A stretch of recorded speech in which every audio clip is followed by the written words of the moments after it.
La place de la Trinité dans la Somme. C'est une question qui est débattue souvent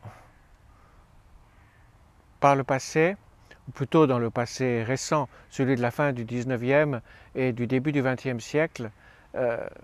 La Trinité a été enseignée comme une sorte de préalable, et puis comme Karl Rahner le disait, parce que c'est comme ça qu'on l'a enseigné à Karl Rahner, vraisemblablement. Ensuite, quand on en arrive aux autres traités, la création, l'anthropologie, la vie morale, la christologie, etc., on n'a plus rien à faire avec la Trinité qui apparaît donc dans une sorte de splendide isolement. Ça, c'est une erreur de lecture, une myopie qui a fait oublier la place tout à fait centrale que la Trinité occupe dans la somme de théologie. Alors la première chose à dire, c'est que quand on parle de la Trinité, on n'entend pas seulement les questions 27 à 43 de la Prima Pars qui concernent la distinction des personnes, mais tout le traité de Dieu-Trinité qui commence par l'existence de Dieu, puis par l'étude des attributs divins, la simplicité en premier lieu, qui sont communs aux trois personnes divines. Donc quand je parle de la Trinité, ou quand on parle du traité de la Trinité, il faut entendre le traité de Dieu-Trinité.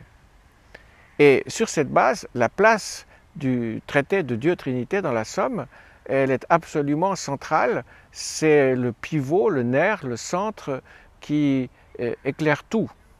Je vais en donner quelques brefs exemples. Lorsque, après avoir traité la foi en Dieu-Trinité, saint Thomas expose la création, il montre que la création a été faite par Dieu seul, bien sûr, et qu'elle a été faite par Dieu le Père, qui crée par son Verbe et par son Esprit. Autrement dit, la création est le fruit des processions divines de Dieu Trinité à l'œuvre. Et puis quand il traite l'être humain, créé à l'image de Dieu, saint Thomas explique que l'image de Dieu dans l'homme consiste dans une participation à la vie même de la Trinité qui consiste dans la diction, c'est-à-dire dans l'expression d'un verbe provenant de la connaissance de Dieu qui fait surgir un amour pour Dieu, de telle sorte que toute la théologie morale étudiée par, c'est-à-dire les actes humains étudiés par la deuxième partie de la Somme, peuvent être peut-être compris à la lumière de la foi trinitaire et doit être compris à la lumière de la foi trinitaire, qui apparaît d'ailleurs dans la partie morale de la Somme à différents endroits. Je pense en particulier au don du Saint-Esprit.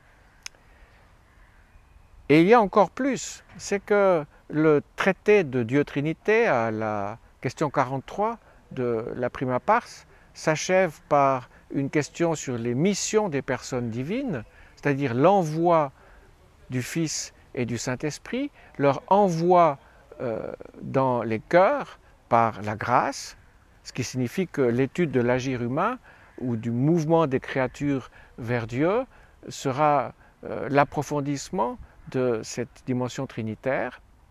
Et ça signifie aussi que les missions, qui incluent les missions visibles, c'est-à-dire l'incarnation et la Pentecôte, contiennent en elles-mêmes la christologie et la pneumatologie. Prenons le cas de la christologie, que saint Thomas a placé dans la troisième partie de la Somme de théologie. La christologie, c'est la mission visible du Fils. Autrement dit, la christologie est une partie de la théologie trinitaire. C'est la partie de la théologie trinitaire qui étudie la mission du Fils dans notre chair humaine. Une mission du Fils qui culmine dans l'exaltation et dans l'envoi abondant du Saint-Esprit avec des signes visibles. C'est la mission visible du Saint-Esprit à la Pentecôte, ce qui implique également que l'œuvre de l'Esprit